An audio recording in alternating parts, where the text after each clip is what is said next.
Looking for a guaranteed way to create content that resonates with your audience? Start a podcast. Interview your ideal clients and let them choose the topic of the interview. Because if your ideal clients care about the topic, there's a good chance the rest of your audience will care about it too. Learn more at sweetfishmedia.com.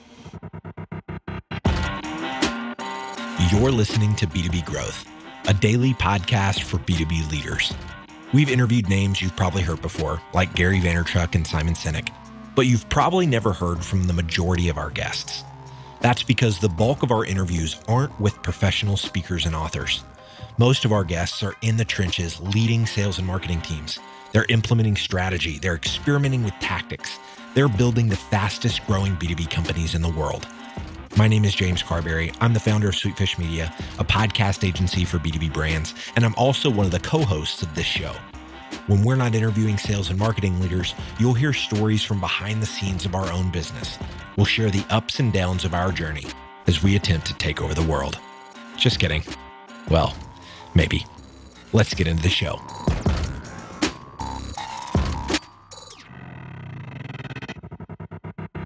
Welcome back to B2B Growth. I'm Logan Lyles with Sweetfish Media. I'm joined today by Andrew Vojslavek. He is the Director of Sales over at Zestful. Andrew, how's it going today, man? Oh, it's going great, Logan. Just living the dream on a snowy Colorado Friday. I am right there with you. From our chat earlier, it sounds like I got a little bit more snow, but we're enjoying fall in the Rockies together, even though we're separate, recording this a few hours away from each other. Anyway, Andrew, I was introduced to you by a member of your team, Kate, over there at Zestful, and she said, man, you guys just have to chat sales. So I'm really excited to have you on the show today. We are going to be talking about how to map your sales processes to your buyer's journey, as opposed to trying to shove your buyer through your sales process, is the way I kind of thought about it as we were chatting a little bit offline. So before we jump into that, though, I would love for you to give folks a little bit of your background and what you and the team at Zestful are up to these days. Yeah. So, my background, I actually started off my career as a first grade teacher, and I absolutely hated that and ended up working as an admissions representative for a for-profit college, which, go figure, turns out it's a sales job. I was really horrible. And then I started investing in myself and finding mentors and doing research and reading sales books, and went from literally the worst rep in my first 3 months to the best rep in the next 3 months by investing in myself, getting mentors, and reading books. From there, I've spent most of my time working in the startup ecosystem here in Denver, Colorado, either the first sales rep or the second or the first sales leader. And then recently, I spent the last 2 years as a sales consultant and sales professional for the Miller-Heiman Group, the world's largest sales performance and consulting organization, before hopping right back into the startup ecosystem here at Zestful. And what Zestful does is we are an employee engagement and recognition platform. We provide organizations with the ability to provide their employees with the fund to either engage or recognize them and give them the tools to decide how and where those funds are used. And that is coming through a programmable debit card that their employees use. And as a note, we see 80% of 20,000 plus employees use our programmable debit card every month because they can actually find things that are rewarding to them, whether that's online or in the physical world, based off the checks and balances that their organizations put in place. Yeah, awesome. So basically, you guys are making it easier for employees to take advantage of those perks and making it easier for employers to roll that out and manage it so that those perks actually get used and then they see the benefit, right? Bingo. That's it at the end of the day, right? So if you've only, created a health and wellness program for your employees can still find that yoga teacher that they love right down the street, the massage therapist that's actually helping with their back problems. So whether or not they're in Kansas, they're in Florida, if they're, in Anchorage, Alaska, they can find things that are meaningful to them. I love it, man. So as you guys have been scaling up there at Zestful, doing some great work that we just talked about there, tell us a little bit about why when you joined Zestful, Andrew, it was important to you to design a sales process that, as I think about it, isn't just a sales process. It's something that's been reverse engineered starting with the buyer journey. Yeah. So I wish I could take credit for this whole entire philosophy of lying to how customers purchase, but this is probably one of my biggest takeaways that I had from the Miller Hyman group. And really what the data shows, Logan, at the end of the day is that organizations that align to how their customers buy, instead of dictating to their customers, this is how you should buy from us, candidly outperform the others on a 3-to-1 ratio. So they're winning deals at a 3-to-1 rate compared to those who are forcing customers to buy from them in their preferred fashion. And ultimately, as a consumer, either if it's trying to go out and find insurance for my home, or if it's out there trying to find B2B applications for my organization, I get really angry at sales organizations telling me how to buy. And at the end of the day, my whole sales philosophy comes back down to how can I make this an easier process for my buyers? And how can I take away as much friction from them in our sales process as humanly possible, right? So it's just trying to be a good human being at the end of the day, and realizing that the way that buying and selling has been done in the past has radically changed. And if anything, we're trying to help our buyers learn more about their problems that they're coming to address them with us for, trying to help them learn more, and also teach them new things about their business or those challenges throughout our sales process together. So instead of trying to tell them how to buy, trying to help them become better educated buyers as a whole. Yeah, absolutely. You made a great point about professional development leading to great results in your own career as a sales professional. What we often forget about in sales is that no one's teaching our buyers how to buy, and oftentimes it's not defined for them. No one has given them, instructions, but there are things that you can pull out to understand what is likely going to happen. And you might, be asking that question of them the first time. They might not know, but you're going to force them to ask that question so that you can figure out that answer and then sell to it and insert yourself into that process. So it begins with starting the conversation with those potential customers. I think you did a great job of explaining the why. I mean, a 3-to-1 close ratio from that stat that you dropped earlier, I think is very tough to ignore. And if we pride ourselves on anything here on B2B Growth, it's getting beyond the why and getting to the how. So tell us a little bit, as you guys started off on this process at Zestful, how did you go about conducting those interviews? Where did you reach out? How many people? Tell us about some of the nitty-gritty logistics there as you started this process to uncover the information about your buyer's typical buying process. Yeah, so it actually starts in a few different ways, right? So when I first started here, we had this organizational inference that we really had 3 different types of buyers, right? We had an HR buyer, we had an executive level buyer, and then we had a financial buyer. And what we did as a first step to help us even understand if we were directionally correct was we took all of our customer data that we had and we appended those through additional resources that we had access to. So one of the first purchases I made as the sales leader of the organization was for DiscoverOrg. For me, if you're not familiar with DiscoverOrg listeners, it's one of the best data resources out there. They're unique in which all their data is validated by humans that are based here in the United States. So really high quality, high fidelity data. And so first and foremost, we wanted to see within our data, was our inference actually correct? And what we found through the data was that we really had a few different buyer personas, as I mentioned, an HR generalist, an executive, and a financial purchaser. But what we also found out was that we were doing data and insights, not only on the individual, but firmographics as well. And so we had this notion of small, medium, large buyers. And we started categorizing those buyers, small, medium, and large, based off a few other attributes. So it was company size as one, and then 2, understanding where, their actual processes into their purchasing journey.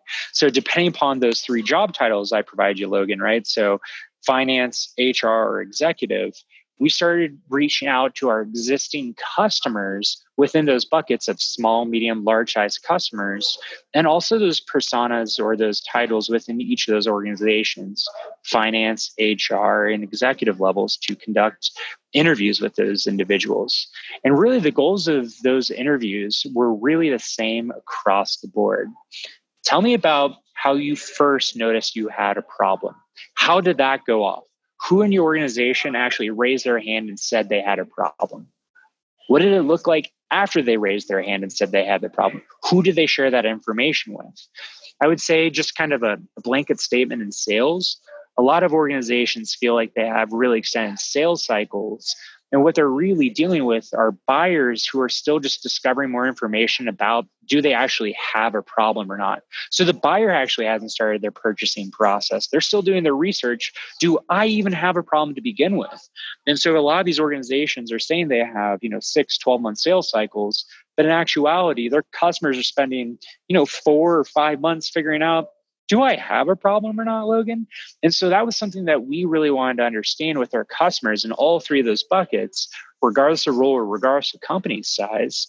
What did their process look like to go from, I think we have a problem, to concretely saying we have a business problem and we understand what those impacts are to our business? So that was really step one, was to understand how it goes from maybe a problem to a problem organizationally. So we have documented that out.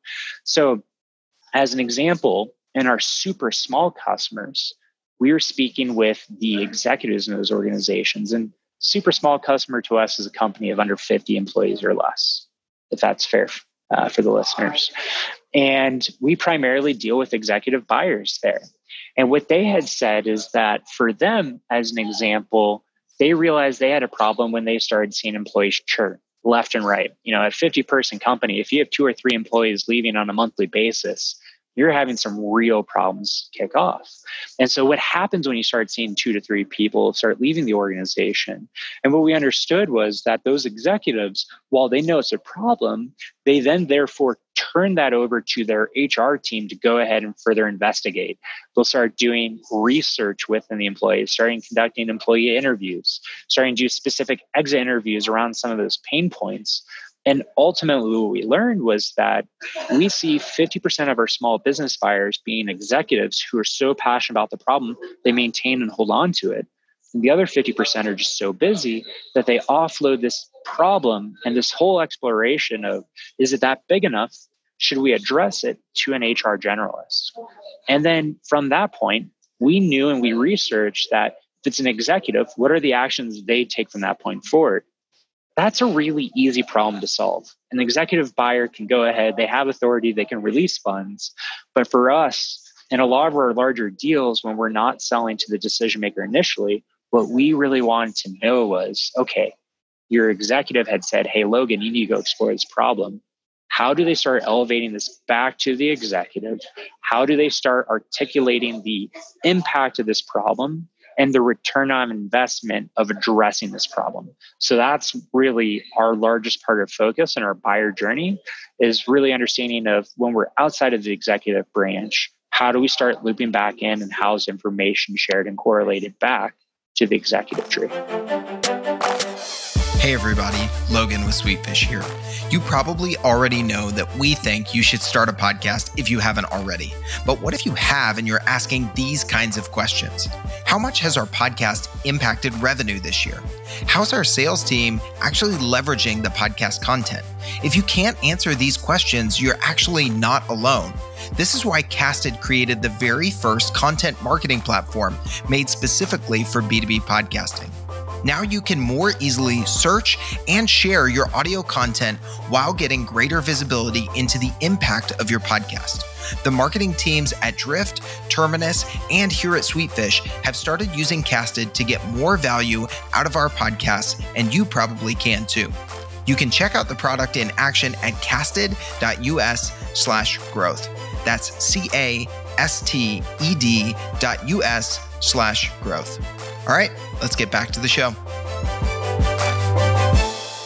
A lot of sense, starting with those buyer personas and then dividing up your typical ICP into, as you did, 3 different buckets based on size segment, which you could do by employees or revenue size, depending on, which is really, most telling for you in the way that they might approach things. It sounds like to me, Andrew, you guys asked some open-ended questions. You asked them repeatedly, but they weren't, choice A, B, or C, there were some open-ended questions. Did you mix in some closed-ended ones to try and aggregate some specific data points in the other questions that you were asking to uncover more of the buying process?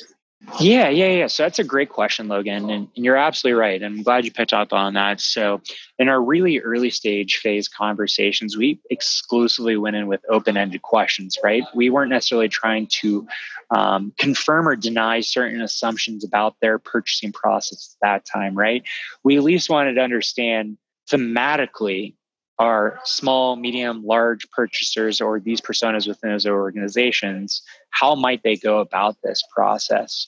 So we did really 3 rounds of interviews, right? So we started off, and I'm apologies for the editing or the lack thereof, but it's really a 3-way approach. It's start with our data, test some of our assumptions. Step 2, go into these more higher level open-ended questions.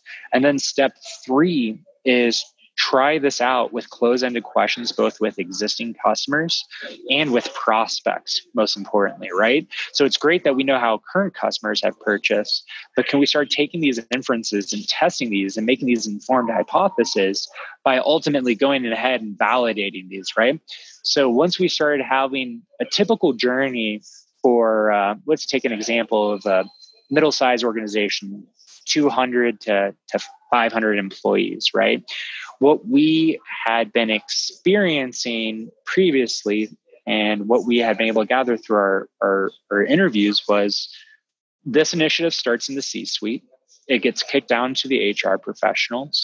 And once it's kicked down to the HR professionals, they have a fairly robust process in which they will ultimately get that information, gather that information, pass it back to the C-suite within 60 days. And so for us, we really spend time validating with HR professionals of, hey, what are the questions that your executive team is going to be asking you? What information are they going to be asking you? And specific in the HR or perks and benefits space, one of the big questions that we know when somebody is really far along in their purchasing path, and this is something that regardless of industry, regardless of size, is going to be really helpful for all people that listen to this podcast, is what are the questions that show a higher level of commitment or interest into the purchasing journey? And for us, perks, benefits, one of the biggest questions that we see buyers have, whether it's upfront or later stages, what are the tax implications of perks and benefits? What does this actually do to our employees? And if somebody is in an early stage sales conversation, they're not going to be asking about the tax ramifications of a perks or benefits program. But if we're able to go through 1 or 2 demos before that, we know that by them asking that, they've already evaluated us and moved us beyond that first demo stage to their solution selection criteria. They've seen us as a reputable vendor. We've provided enough information. And now that organization wants to learn more about the gotchas. They're dotting their I's, crossing their T's. And so it's coming down to that fact of, we know when we start getting asked about taxes and benefits that this is a higher level or more interested prospect, and we've been pushed further down the sales process. And as a result of that, we've also started testing about where in our sales conversations with our customers, is it meaningful to interject information or insights around taxes and benefits? The other thing that I mentioned earlier in our conversation is we're always trying to educate. And that's something that the vast majority of salespeople aren't doing. They're just trying to sell stuff. They're just trying to sell and make money for themselves. They're not actually trying to help address problems. And so if we take a legitimate interest and try to help them think critically or differently about a problem, they take us more seriously and go further in our sales process. So now we're trying to figure out how early we can bring up that topic of taxes without derailing the sales cycle. I don't have an answer for that yet. We're still in data feedback loops right now. But that's something that, to my competitors, I hope you don't figure out before me, but I think we're pretty close. Yeah. Well, I don't know if that helps. Yeah. And I think, as you mentioned, what B2B salespeople and sales leaders out there listening to this, Andrew, can take from that is, I wrote down, find your late stage indicator questions. from that. It's not always going to be tax implications like it is in the perks and benefit space that you guys serve, but there are going to be those late stage indicator questions. And, that ties in nicely with what my last question for you was going to be, Andrew, is, how did you start to build processes around that buyer journey that you uncovered? It sounds like, one of these is to figure out those late stage indicator questions and now find ways to test for those. When do we start asking that question? And does that mean that a deal moves from this stage to this stage because now we've gotten that indicator because we took the time to figure out what is that indicator question? And now you're trying to figure out where do we provide education throughout the sales process. So what are some other tactics that you would recommend to other salespeople and other sales leaders to implement these feedback loops with the information they gather from this data collection and theory testing and then implementation into their sales process? Yeah, so for me, it was first and foremost coming up with a fairly vanilla buyer journey, right? What is a buyer journey, regardless of organization size or that individual's role, could actually address most of how people buy, right? And I think the individual that's probably done the best work on this, it's actually a resource that your entire listeners can find. It's a sales acceleration formula from Mark Roberger. He's one of the original chief sales officers of HubSpot. Highly recommend that book and resource to your listeners. But it puts together a really nice framework of problem awareness to solution research, to identification, to solution research, and so on and so forth. I think that's a really compelling way. So what is just a vanilla buyer journey that you can align to? Number two, for me, as far as capturing, gathering that data, I would start with my best customers, my customers that I have the best relationships with. These are the types of customers, and I would encourage you to work with them, that when you are testing out a new product or new feature, these are the first customers you go to adopt to. Who are those customers that are the ones that your organization is trained to for reference conversations? So these are the customers that are going to give you more of an open kimono type of approach. Like, let's just give you everything and anything. And these are the types of customers that you can have really candid conversations with. And at the end of the day, too, if you don't see yourself having those types of customers, you can always incentivize certain customers to do that, right? So for Zestful, we're in a position, and we're very thankful that our entire product is touching and impacting the employee experience. So we generally have very happy customers. So we just went out and saw who had the most engagement, reach out to those customers, and got great insights. So I would really start off with, who are my best customers? And number two is, who are the customers I want to replicate? Doesn't necessarily mean you have a tremendous relationship with them today, but do you think that there's a market opportunity? And one of these things right now, in total candor, we are really excited about working with fast casual or fast food restaurants for Zestful. We've had a lot of interest. We haven't had a lot of bites. And so we are even calling those people out in a sales process of, we don't know how to work with you. We think there's a way to work with you. And we're really passionate about this use case. And we've just been very transparent with them up front, and that we would like to learn about this journey with you. What concessions can we make to your business to help us learn about how to work with organizations such as yourselves? So that's another thing that I would say is, if you don't have that data, or if there are markets that you want to get into, make strategic investments or bets. And those bets can be offering a discounted service or offering a more bespoke service to those customers, so you can learn and breathe and do what they need to do throughout their sales cycle to figure out how you can bring on more customers that look exactly like. Yeah, absolutely. I love that. And you think about, okay, we're getting new interest from this new market segment. We don't have an offering that and maybe we don't have the messaging that just hits the nail on the head with these folks in this specific sector. And going to them and saying, look, it's not like we're oozing with case studies of your specific example of, fast casual restaurants with 25 locations and, whatever they look like, because what I've heard from Gong and some of their research is one of the worst things you can do in a sales process is throw out case studies where the prospect cannot see themselves in that other customer's shoes, right? You throw out the case study where you get that question of, have you ever worked with anyone like us? and you hem and haw. Instead, do what Todd Capone says in the Transparency Cell and lean in to those areas of imperfection. And you may just have a champion in that organization who needs more. And you might be able to find out what they need by just being candid and saying, no, we haven't, but we haven't quite figured this segment of the market out yet. But if you help me, I think we can come up with something that's really going to help you. So help me help you. And that candor can lead to those deeper conversations and might be able to help you go further in that niche than you could by just kind of throwing a case study at them and moving on and just hoping that they bite off, right? Yeah, no, I love that. And I firmly believe in candor in sales process, right? Whether it's disqualifying somebody because they won't enjoy your service, right? I had a company the other day that was all in Canada. And before we even started the call, had to call the attention of the gentleman of saying, we only, focus on USD. Should we still progress in this conversation? I want to honor your time. And he absolutely said, yes, we're actually opening more US offices. So let's please do that, right? But on the candor front, it works in both directions. If somebody says, hey, at the end of the day, Logan, I have no interest in working with you because you haven't worked with another restaurant, they're probably not going to be a good resource to help you figure out that market. But at the same time, if those people are saying, heck yes, those are the innovators, those are people who are going to give you and your organization grace, and understand that both parties are going to have to commit something to make this relationship work, right?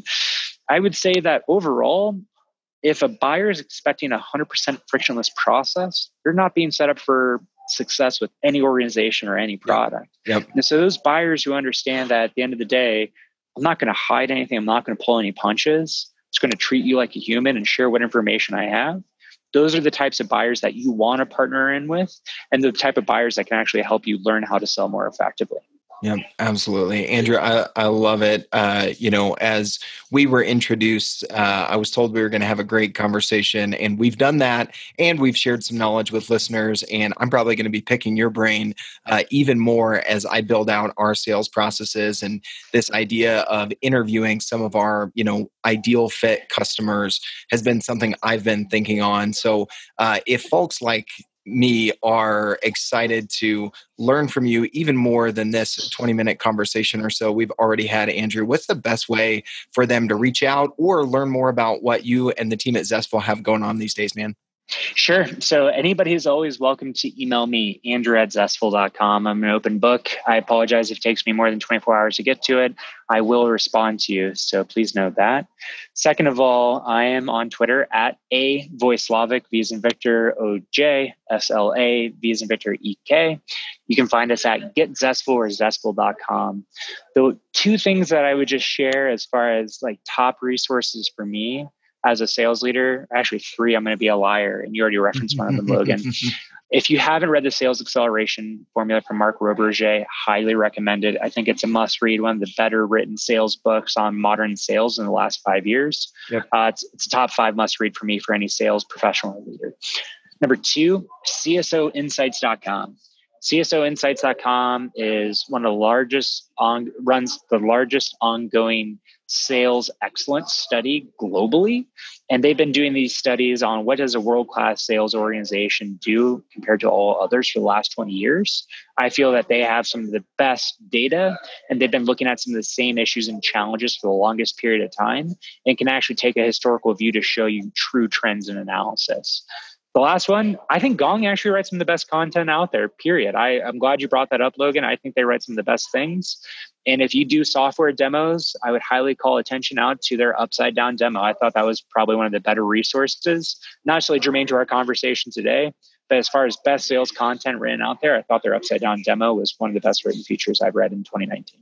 Yeah, absolutely. Andrew, those are all really great resources to share with listeners. We'll do our best to share those links in the show notes. If you want to hit the 30-second back button and just grab those here, that might be another way to get them. Andrew, this has been a great conversation. I've got to give a quick shout out to Kate Marshall, who's going to be the host of the Perk series on crafting culture that we're partnering with Zestful on. Should be dropping pretty close to the same time that this episode drops. So if you are interested in the employee engagement, the Perk space, and building a culture that leads to growth within your organization.